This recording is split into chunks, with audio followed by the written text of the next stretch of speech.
You're listening to The Luxury Item, the podcast on the business of luxury and the people and companies that are shaping the future of the luxury industry. Here's your host, Scott Kerr. Restaurants across the U.S. are assessing their future now that public dining restrictions have been lifted in most states. There's cause for optimism as so many establishments return to 100% capacity. Restaurant bookings have been rising above pre-pandemic levels nationally, and restaurant industry sales were strong in the second quarter, driven by pent-up demand. But the industry still faces ongoing challenges as many restaurants are still dealing with fallout from the COVID-19 shutdowns. Staffing challenges plague the industry, especially in big cities such as New York and San Francisco, where seasoned employees left altogether during the pandemic. Still, as more people get vaccinated and head out to restaurants, and famed dining rooms across the U.S. reopen with very long waiting lists for tables, there's reason to be hopeful. One of those leading the charge of giving people hope for a comeback of the fine dining scene is award-winning chef Daniel Boulud. In May, he officially opened the doors to his latest restaurant, Le Pavillon, in Midtown Manhattan's tallest skyscraper, directly across from Grand Central Terminal. It's probably the most dynamic restaurant opening in New York City in more than a year, and perhaps signals a sense of normalcy, whatever that means these days. I'm joined by two special guests today on The Luxury Item. Daniel Boulud, one of the most celebrated chefs and restaurateurs in the world, and Sebastien Silvestri, the CEO of the Dinex Group, which is the restaurant group that oversees Daniel Boulud's empire of internationally renowned fine dining restaurants in New York City and throughout the U.S. and abroad. Let me tell you a little bit about them both. A native of Lyon, France, Daniel Boulud is one of America's leading culinary authorities and one of the most revered French chefs in New York City, his home since 1982. With 13 restaurants around the world, 3 gourmet epiceries, and 9 cookbooks to his name, Boulud is also the recipient of numerous honors, including James Beard Awards for Outstanding Chef and Outstanding Restaurateur. Since launching his own restaurant empire, Chef Boulud has sought to continue the legacy of culinary mentorship through the establishment of his own charity, the Mentor BKB Foundation, which supports both the efforts of the Bocuse d'Or Team USA as well as the international apprenticeship opportunities for talented young chefs. Boulud is also a generous supporter and co-president of City Meals on Wheels, helping to provide nutritious meals to elderly homebound New Yorkers for more than 2 decades. As the chief executive officer of the Dinex Group, Sebastien Silvestri focuses on defining the next era for Daniel Boulud's collection of restaurants and brands, expanding the brand portfolio through strategic acquisitions, new business development, and maintaining the excellence of the existing operations. As a respected authority in the hospitality industry, Silvestri joined Chef Daniel Boulud's award-winning restaurant group in 2019 with more than 25 years of proven experience focused on development of bold marketing strategies, effective partnerships, and brand tactics. Welcome to The Luxury Item, Sebastien. Daniel Boulud is going to join us shortly. Thank you, Scott. It's good to be with you today. Thank you for joining me. I'm so excited. I've been waiting for this day to speak with you. Exciting times in New York City, and congratulations on the opening of Le Pavillon, which we'll talk about shortly. So Daniel Boulud brought you on as the first ever CEO of the Dinex Group in 2019. How did you first connect with Danielle? Like, what mission were you entrusted with when you joined as CEO? So, Scott, I met Danielle when I was in Las Vegas. At the time, I was working at the Venetian Palazzo with Las Vegas Sands, and we opened a restaurant together at the Venetian, and then we opened one in Singapore. Mm-hmm. And so Danielle was working with Las Vegas Sands for over 10 years, so we knew each other very well, and we produced. I used to produce a lot of events in Las Vegas, a big dinner with a lot of celebrity chefs, and Daniel was always a great friend and will come in and participate. And so he was a long time friend, and then he convinced me to come and join him about 2 years ago now. And look, the mission really, when he reached out, he was looking for a CEO for the first time, and I think that was in twofold. I think his first priority was to really maintain what he's built over the course of his career, to maintain the excellence, in all our restaurants, like he's done, but also to help lead the next phase of growth. If you look at the last 2 years, as brutal last year was with the pandemic, we managed to open a new restaurant in Dubai. with DB Brasserie there. We opened in the Berkshire during the pandemic. We did a Café Boulud. That was originally a pop-up that ended up being a permanent restaurant there. We opened with Rosewood in the Bahamas with Café Boulud. And then we just recently opened the Pavillon just 3 months ago. So when you look at as brutal the pandemic was, we managed, to push through it and be creative and open in 3 different markets outside of New York during the pandemic, and now starting to reopen. Even some of our existing restaurants are still closed. We are patiently waiting, for Broadway, the show, the theater to come back before reopening everything. I mean, some of our restaurants on the West Side are contingent on the Lincoln Center and Broadway. So we're still waiting to reopen some of those restaurants. Yeah, and no playbook really can prepare you or anyone else in the restaurant industry for the crippling effect of the pandemic. And like many restaurants, Daniel Boulud had a rough 2020, but it's been about 17 months since we all went, maybe a little bit more, since we all went into lockdown. I was wondering, where is Daniel Boulud's businesses today? So look, the fine dining segment, I think, is the strongest segment for us. I mean, and when you think of Daniel, people think fine dining and they think of Restaurant Daniel. Right. So both Restaurant Daniel and Le Pavillon, honestly, we've been doing really, really well, even through the pandemic. We did some to go. We did all kind of initiatives, to keep our team employed. And we even created our own bungalows during the winter when indoor dining was shut down. And right now we're remodeling, as we speak today, Restaurant Daniel, and we're still serving outside in the bungalows. And we built beautiful bungalows with air conditioning. Guests love it. And end of next week, we should reopen Restaurant Daniel. So that's very exciting because we did a big investment in fine dining and bringing the restaurant back to its original grandeur, and work with Adam Tiani again on design. And so there's a spectacular Restaurant Daniel about to be unfolded next week. We have Bar Boulud on the west side that is open, Le Pavillon that is open. We have the Épicerie Boulud at One Vanderbilt open, Épicerie Boulud on the west side, and the Épicerie downtown at the Oculus that is also open.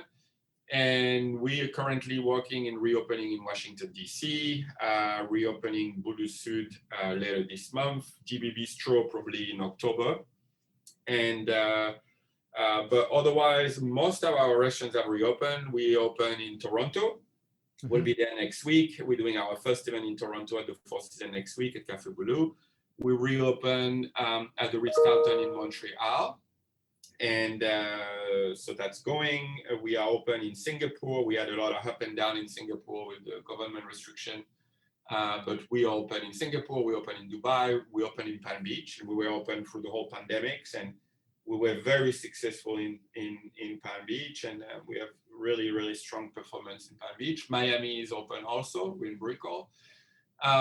So we're getting there. We're getting closer, and then we also open with Rosewood at Bahama, and we opened a few months ago, and we've been doing very well there. So really now the push is on reopening Boulud Sud, DB Bistro, our restaurant in DC, and then we're gonna open lunch at Le Pavillon later this month and reopening that.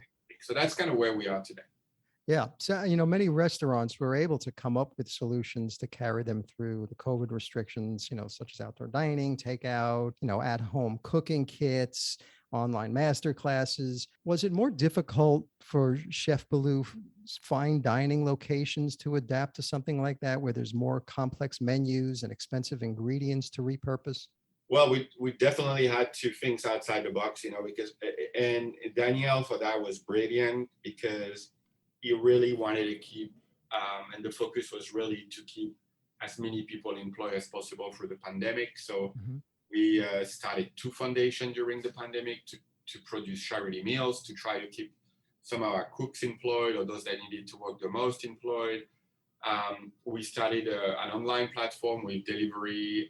We basically were producing meals and delivering meals all around the country. We created our own brand called TBK that was meant for that. That was delivering, in New York, outside New York, but also being able to ship everywhere around the country.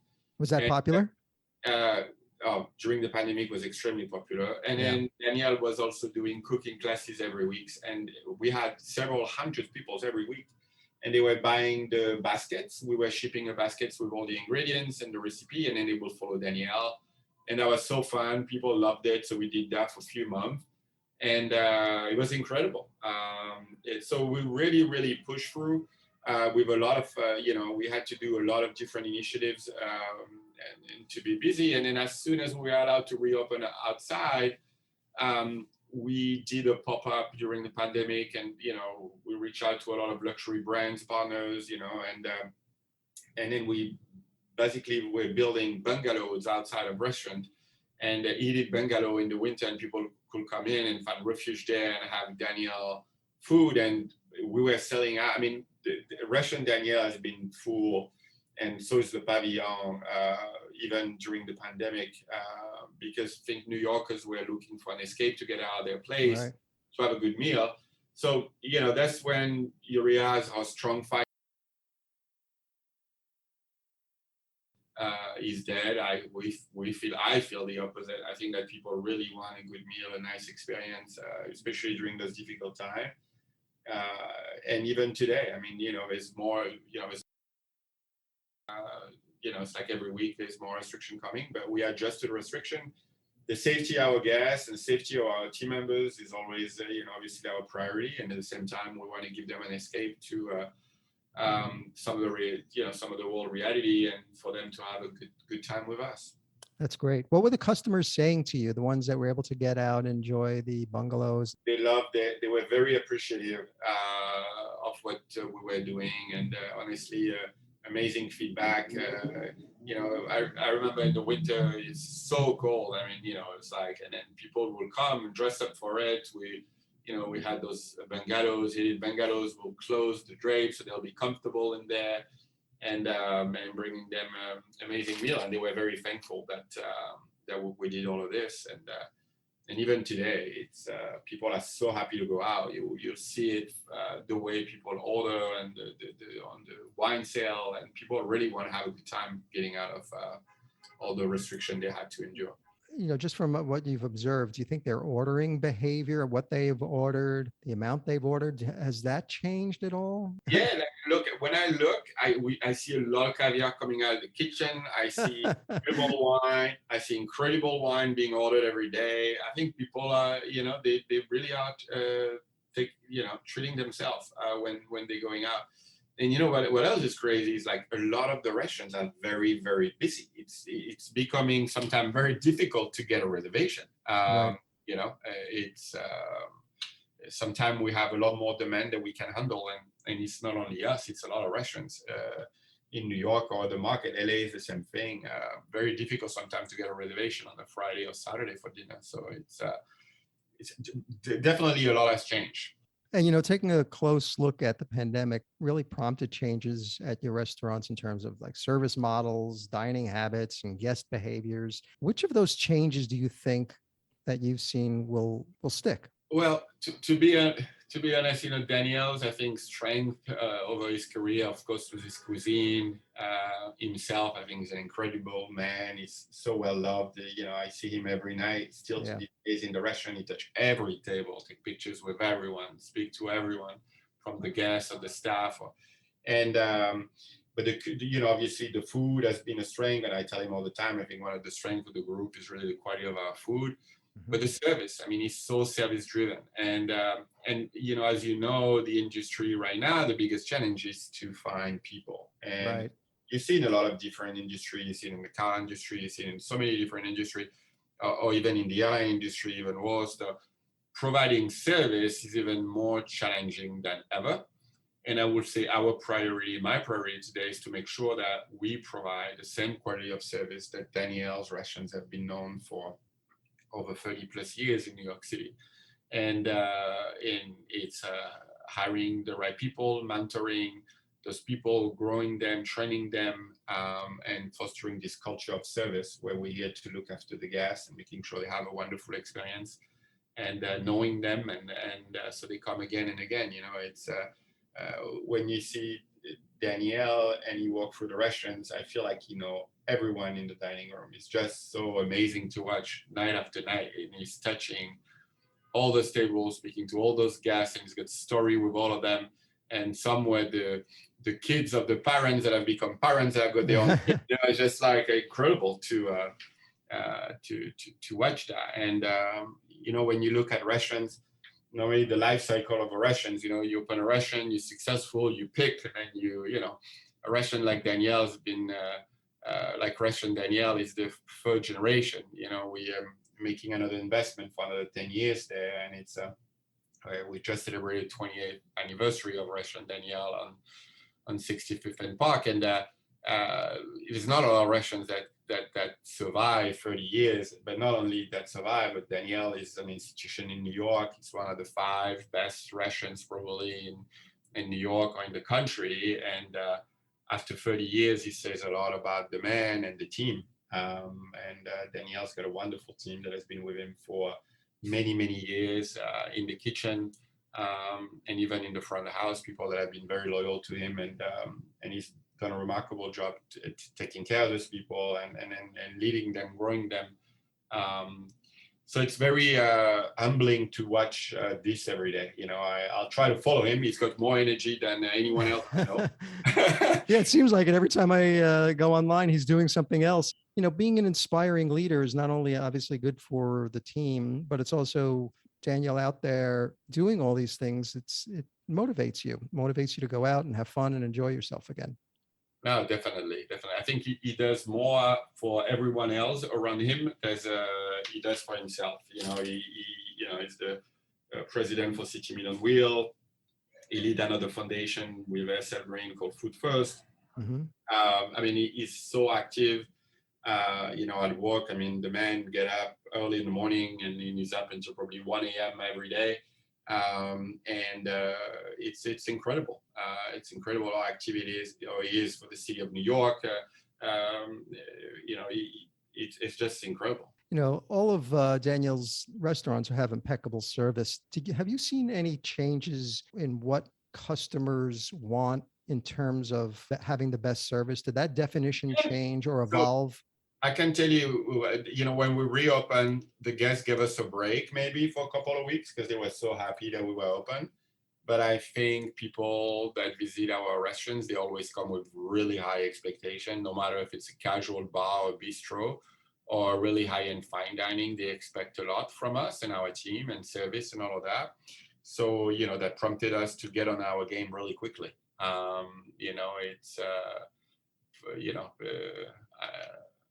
I think the guests, to some degree, we all are.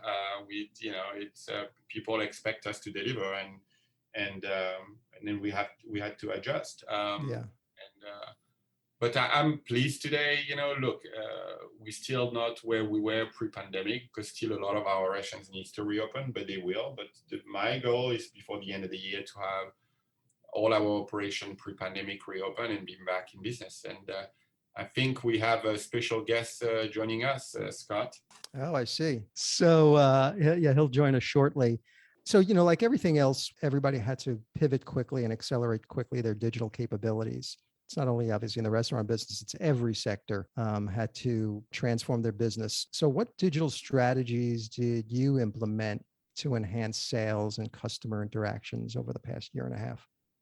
Yeah, we touched a little bit. Obviously, we created a brand that was a digital brand, Daniel Boulud Kitchen, as we spoke about, for people that could not go out to the restaurants, that wanted to have meal delivered to their home, where they could place an order directly on our site.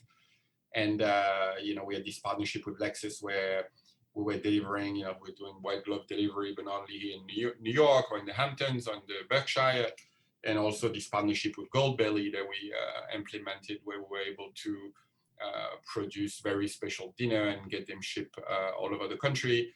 A lot of partnership with several different digital platforms, to obviously expose the new brand to our guests, and all those cooking classes that we did online. And Danielle were doing Zoom classes like we spoke earlier, and then we were touching hundreds of people. People were ordering their kit and their boxes, and then they were cooking along. It was really fun to watch. Do you think you'll be building out a digital strategy even though the restaurants are open again? The digital world is, everyone is on their phone consistently, so we try to be very active on digital, and of course our digital strategy is important. But if you look just on social, with all the brands, we try to be very active on all of the different platforms that we have to tell our story, showcase what we do. And Daniel himself is extremely active on social media and Instagram, and All right. so you get to see a bit what we do. So yeah, for sure. And the GBK brand, we're working into potentially expanding in different other categories, and continue the work that's been done there. Hello, Scott. Danielle, how are you? I'm here. We have a special guest joining us, Chef Daniel Boulud. I really appreciate you hopping in and joining us. We're having a good time here talking about, you setting you helping us coming out of the pandemic, and, the opening of Le Pavillon, to me, and congratulations on that, is one of those markers in life that you'll remember the rest of your life as one of the things that sort of brought everybody together and showed that New York is back. So thank you for that. New York, we do go to some high and low, and either it's, I remember 20 years ago with 9/11, that was really, really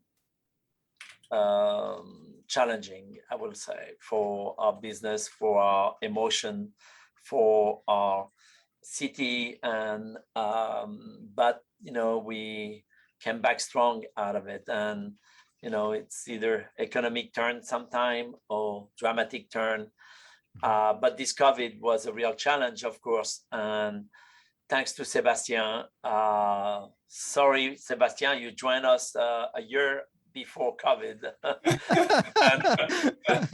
and I think he faced the biggest challenge he ever had in life as a CEO, because usually you always think of improving business, making modifications. Right, the standard onboarding ways of becoming a CEO.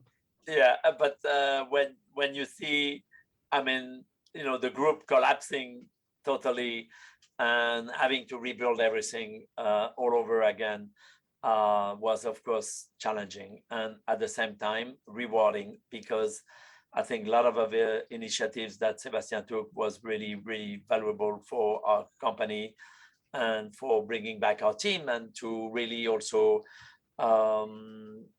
take a new perspective on what we can do and what we should do and what we certainly have accomplished. Opening 3 restaurants in the middle of COVID was not easy. Yeah, and one thing we're talking about is, before you came on, is you're an inspiration in terms of not only the team, your energy and your creativity really translates to everybody who's just seeing all the work that you're doing. So, how did you flex your creative muscles to continue to engage with customers during the pandemic? Well, of course, I always strive for excellence, and we try to strive for excellence with every level of business we have. And it starts from Daniel and, all the different brands we have up to Épicerie Boulud.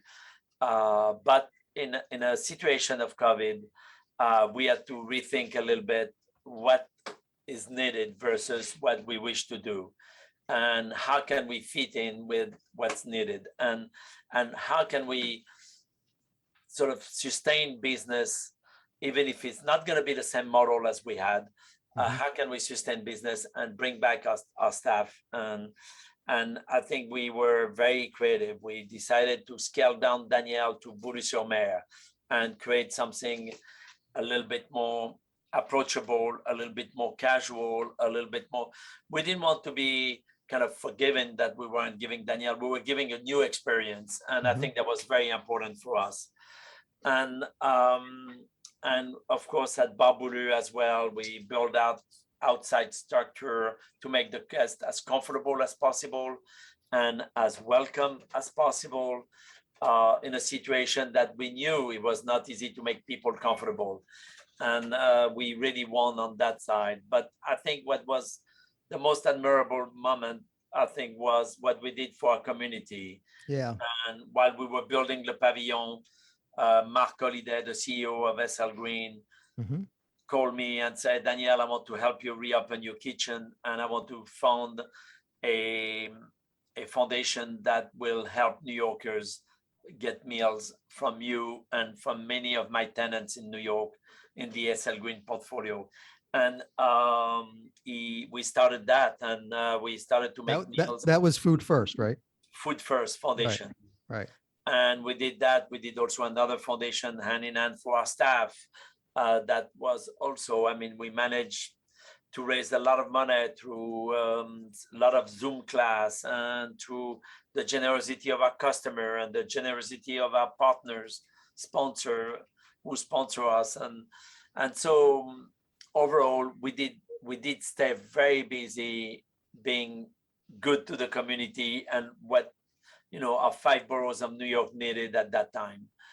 And I think that was sort of the sparkle will help us believe that we could start to reopen for business.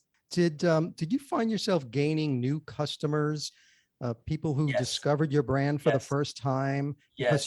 because you were out there in a different way than you were before? Your brand expanded digitally and obviously doing these other Very much. So locally, so many people, so many young couple and people who they had nowhere to go but New York City, and they came from Queens, from Staten Island, from Brooklyn, from New Jersey, from Connecticut. But people will say, we have never been at Daniel, but we are so happy to be here and to be able to discover your restaurant and your cuisine, even if that was in a more casual way at the beginning of Boulogne-sur-Mer, right. and a little bit more approachable. And maybe also, there was no more dress code, there was no more barrier between who we were and what we bring to our guests. And Right, like sort of democratizing. completely. And I think that really helped us create new relationship with wonderful people. And also people were coming with their children. They were really coming in small pod as well. Either they were 2 or 4. And I think that made people feel very comfortable the way we handle it. And of course, with Goldbelly, nationally, we gained a lot of fan. People were following me on the Zoom class I was doing. I decided to do 10 Zoom class of cooking class, and this worked out very well, and we raised a lot of money for City Meal on Wheel, but also people not only wanted to do the food I was doing, and we were shipping the entire base of the meal, or sometimes the recipe, if they were living too far, they had the double option to buy everything or have everything shipped to them. And every day, all the time, I meet someone who say, "Oh, I used to cook with you during COVID." And That's great. And so they used to cook with me, or they used to buy food from Daniel Boulud Kitchen, which was something we created as sort of an extension of that. And we did the boxes last year, where our manager at Daniel was driving a truck, to the Hampton with boxes of food for the weekend for people, so they could buy the Friday night dinner, Saturday night dinner, and Sunday brunch. And that worked out very, very well also.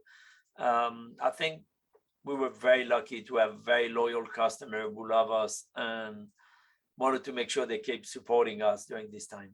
Yeah, I'm going to ask this question to both of you, Danielle and Sebastien. Sebastien, we were just talking about this before. Sebastien, you were, hired as CEO right before the pandemic. So what lessons have you both learned about navigating these profound challenges brought on by this crisis? And I know, Danielle, you were here with 9/11 in New York and lived through that and managed and adjusted through that. So from this crisis, what were some of the lessons that you both learned? So I can give you some of my points, Scott, and then I'll turn it to Danielle. But I think flexibility was one, and to think outside the box. Obviously there's some market that were crushed more than others, and I remember when we opened in in the Berkshire. I don't think that was into any of our business plan to expand the group growth outside of New York on the countryside. And then one day we got an opportunity to open. That was right in the pandemic. All our staff, all the restaurants were shut down in New York. And we decided to do a pop-up and take all our team from Café Boulud, New York, to a Relais Chateau just outside 2.5 hours outside of New York. And we did this pop-up there. That was a huge success because guess what? All the New Yorkers were outside, were in the country, and they were looking for a place to have, good meals and all of that. And that ended up being a great success. So really for me was flexibility, still be opportunist even in the darkest time and try to look for opportunity. And also, and that's something Daniel, during the whole time, he was, the people came always first for Daniel, his team, his staff, from the foundation, everything is done. And then you see it more than ever. While the industry is struggling for people, I think one of the strengths from the group was to look after our people. So we were able to open the Pavillon, we were able to reopen Daniel.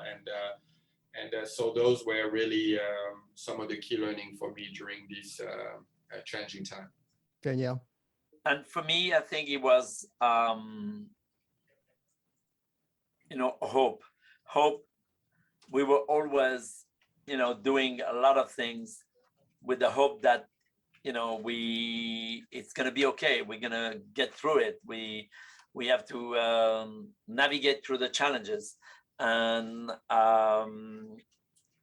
also hope that, our staff can find security and safety at the same time, always going through this. And as we were bringing more staff, but also, planning this new restaurant, the Pavillon, while trying to also protect our own business. I think we were really hoping that we could keep the course. And I think we did, as we, the Pavillon was supposed to open early 21 and we opened in May because we got delayed during the major crisis that, many trades could not work together during the build out. So they had to be spaced out.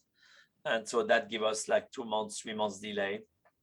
But we were hoping that we could make it on time and take the risk. I think we really learned to take the risk. Of course, some of my friends were maybe more challenged by their neighborhood to be able to reopen, or maybe some of them didn't want to change their standard or their vision of their restaurant. I think for us, we took the challenge to do what was best for our customer and for our staff and for our business, and that we will figure it out later how to get back to center and do exactly what we want to do with it.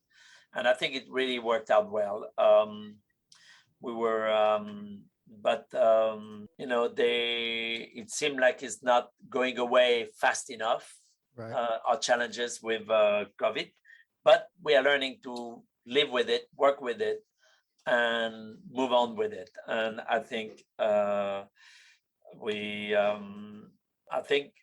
like many of my colleagues, they had to pivot and figure it out a way to stay strong and relevant.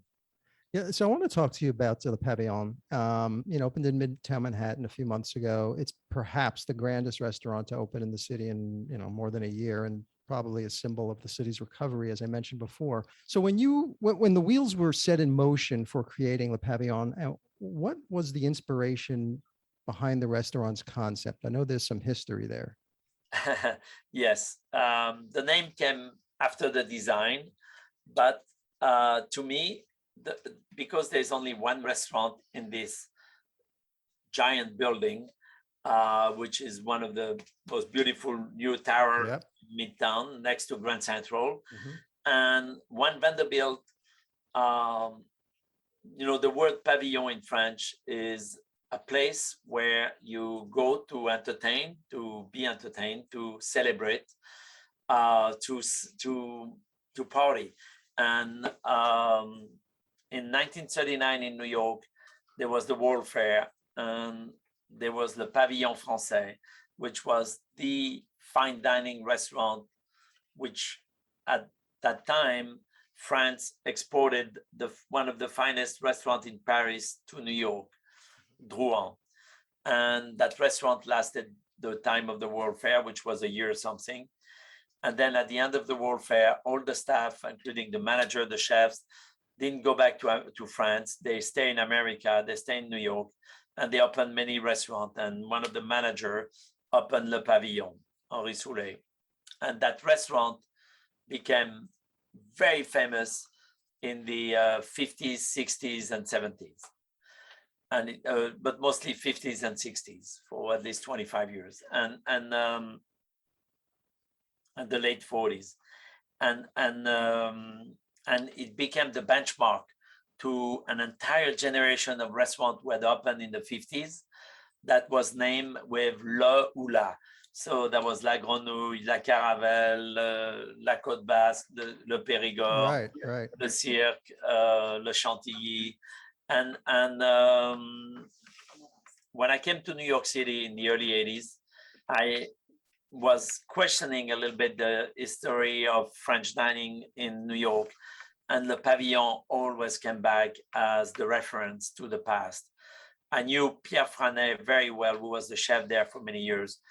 And Pierre Franet was also a contributor to the New York Times and a chef. And he was telling me a lot of story about Le Pavillon. And so once we designed the restaurant and we chose Ise Weinfeld to do the restaurant, and he really wanted to bring a combination of nature and architecture. And a pavilion is something which is always connected to nature. Usually it's in a park or it's in a place where there's either a chateau and it's a little side building to the chateau, to a city hall or something. And so little by little, this name, we had a list of 50 names, and the one I felt was the most connected to New York and to French dining, and to me as a French chef, was Le Pavillon, because that name was not used for 30 years or 40 years, and it was synonymous of a period in time in New York City. And so I kind of took the daring decision to call it Le Pavillon, and I think it's very nice because... Did you have to run it by anybody before? No. Okay. He didn't have any children. I don't think anyone hold on that name, and it's a common name. So it's Le Pavillon by Daniel Boulud. So they you can call it Le Pavillon by whoever you want, but at least once you appropriate the name, and we have protected our names and all that, but it was not at all protected, the name. And so that's kind of bringing a little bit of history, but at the same time in a new millennium, in a new century, and in certainly a different New York than what maybe the original one was. Yeah, and like you said before, the design blends nature and architecture with this lush greenery, live trees, foliage found throughout the dining room. With people forced to stay at home and maintain physical distance during the pandemic, this would seem like the perfect escape. Very much. And the menu is also a departure from maybe what I've done before in New York.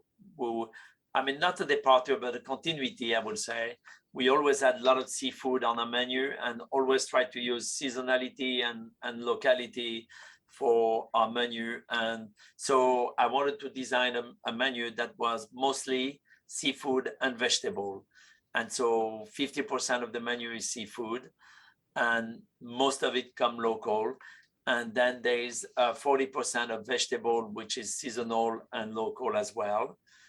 That our dishes were really composed as a meal, and then it's not just an afterthought of a garnish that can be turned into a vegetarian plate, and then there's 10% meat for the people who still, and I like a good cut of meat. So that's a good balance. And the wine list is French and American with a strong American list as well, and Champagne. So it's very interesting. And I think people, it don't matter the generation, it don't matter the gender, it don't matter the sort of the status, the social status. Everybody feel good, everybody love it, from children to older people. I even had guests who say it, and they used to go to the old Pavillon. So they're not too young anymore, but they're still remembering. But anybody who was young, and many guests tell me that their grandparents used to take them as a kid there. So that was like the 70s, the 60s, mostly the 60s. So I guess if I grew up as a kid and my parents were going to fancy French restaurant in New York, maybe I would have remembered that as a kid. So I wanted to ask you about the future of fine dining. We're clearly moving toward a new normal, and while no one knows exactly what that is, the outlines are starting to take shape.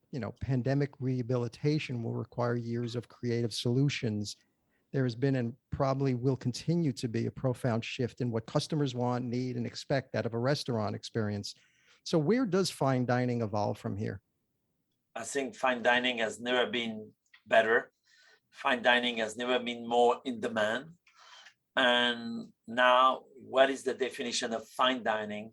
Does fine dining has to be pretentious and fancy and stuck up and hyper expensive? No. I think there is a lot of talent who come out of fine dining and create casual restaurants, and that create a casual fine dining.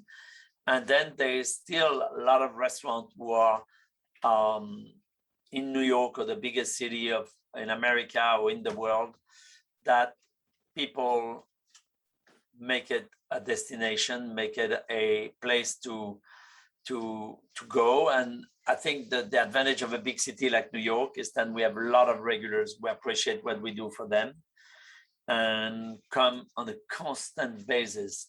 And they never, ever think that they want to go to a fine dining restaurant. They just want to go to Daniel, or they want to go to Le Bernardin, or they want to go to 11 Madison Park, or they want to go to Guy Savoy in Paris, or they want to go to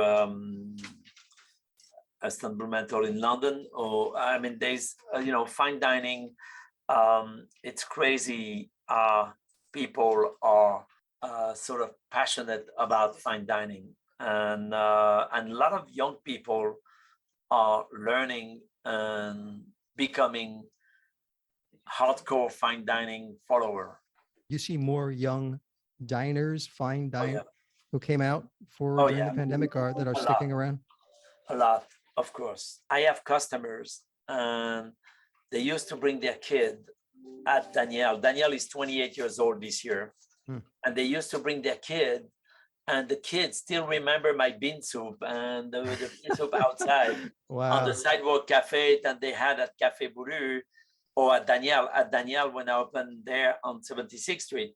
And today the kids are 25-year-old and come with their girlfriends. And the funny thing is that every time we have a pregnant lady or someone just had a baby or expecting, we give them a bib, and on the bib it say, "I'd rather eat at Daniel." That's great. I have hundreds of pictures of babies who have dined. They didn't dine at Daniel, but their mother dined at Daniel, and they end up with a bib. Or sometimes if they come with their baby, we give them a bib. And I think this is kind of, as they grow up, and they know that when they were very, very small, they used to come to Daniel. They kind of are interested to discover Daniel. So it's wonderful to see the rotation of generation. So I want to ask both of you this question. So aside from the Pavillon, what are you most excited about over the next year? What I'm the most excited about it's for next week for us to reopen Restaurant Daniel. Totally agree. And it is, you know, Daniel is this institution, and Yep. what we've done, I'm very proud of what we've done the last 2 years, but I'm so ready to turn the page and to reopen indoor dining at Daniel in this new, beautiful room designed by Adam Tiani. Yeah. Our partnership with La Ligue. I mean, the design is spectacular, and you know, every day with Danielle, we walk through the renovation, and it's starting to come together so beautifully. And I can't completely new menu. Also, of course, absolutely, and of course, it stays in the vein of Daniel. We're not making a 360 with the cuisine, right? But I would say that it's constant. Daniel has always been in constant evolution. And this is our third rendition of the design. In the 23 years we have been here at 65th Street. So every kind of 10 to 12 years, 11 years, we create a new experience, but also we rethink the direction of our menus and all that we want to go. And I think I'm very excited to start this new decade of the new Daniel, of course, with Sebastien and the team.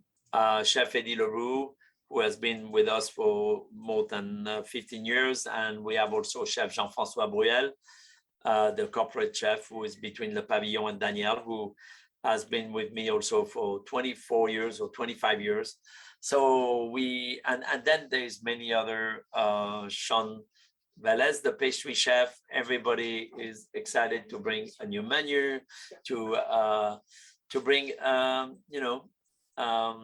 new experience to our guests. And yet we are who we are, and we want to remain who we are because we know why guests are coming for us. And it's our cuisine, it's our service, it's our approach to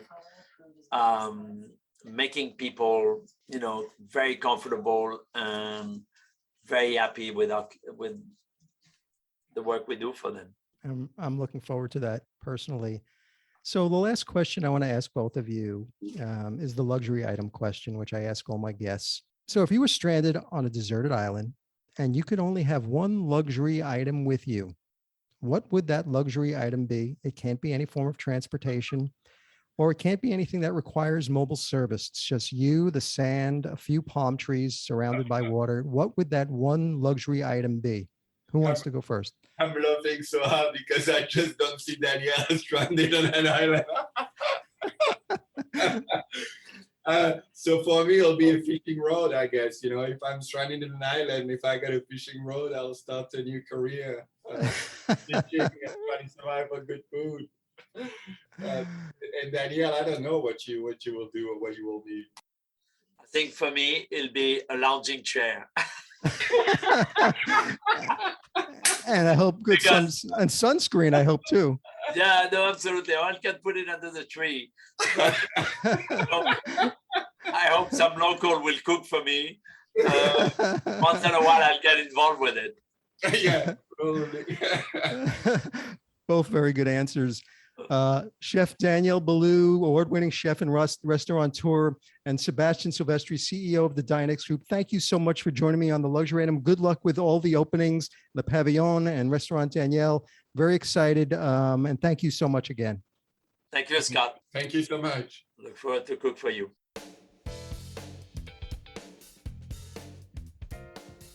That's it for this episode of the Luxury Item Podcast.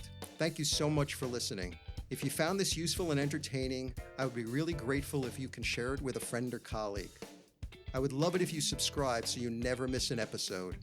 And while you're there, be sure to rate and review us on Apple Podcasts. It really helps other listeners find us.